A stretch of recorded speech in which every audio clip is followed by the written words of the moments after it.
Avez-vous déjà entendu parler de la crinière de lion, du shiitake ou encore du cordyceps? Ces champignons sont utilisés en médecine traditionnelle asiatique pour leurs effets supposés sur le stress, la concentration et le vieillissement. On les retrouve aujourd'hui en vente sur les réseaux sociaux, en complément alimentaire, dans le café ou même frais, cuisinés comme des steaks végétariens. Ils contiennent des substances particulières comme les bêta-déglucanes ou les mycopolysaccharides censés expliquer leurs effets. Mais la majorité de ces composés ne sont pas absorbés par l'intestin qui ne peut pas les digérer et les rejette directement dans les selles. À ce jour, l'efficacité de ces champignons sur l'immunité ou sur la santé psychique reste scientifiquement infondée.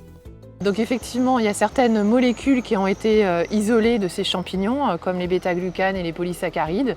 Il a été montré lors de certains tests, alors essentiellement in vitro, donc sur cellules, que ces molécules pouvaient avoir un effet bénéfique en complément par exemple d'un traitement en chimiothérapie. Mais ça reste quand même très succinct comme étude et donc il faut effectivement être très prudent. C'est sûr que dans les médecines traditionnelles chinoises ou autres, il y a des usages historiques qui sont rapportés. C'est vrai pour les champignons, c'est vrai pour les plantes. Après ça peut être des effets qui sont très vagues, c'est-à-dire des effets bénéfiques sur la santé, sur la mémoire, sur la longévité. Il n'y a pas de faits scientifiques la plupart du temps qui étayent ces allégations.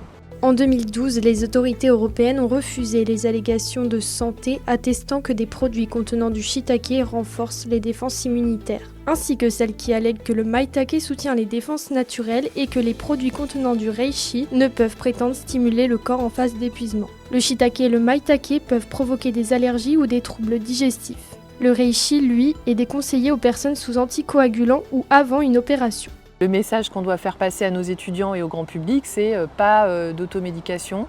Faire attention quand on prend un traitement et qu'on l'associe avec un complément alimentaire parce qu'il peut y avoir des interactions qui sont négatives. Donc seul un professionnel de santé peut bien renseigner les patients parce que sur Internet, on n'est jamais sûr de ce qu'on achète et ça peut être effectivement très dommageable pour la santé du patient. En attendant des preuves solides, ces produits sont déconseillés aux femmes enceintes, allaitantes et aux enfants.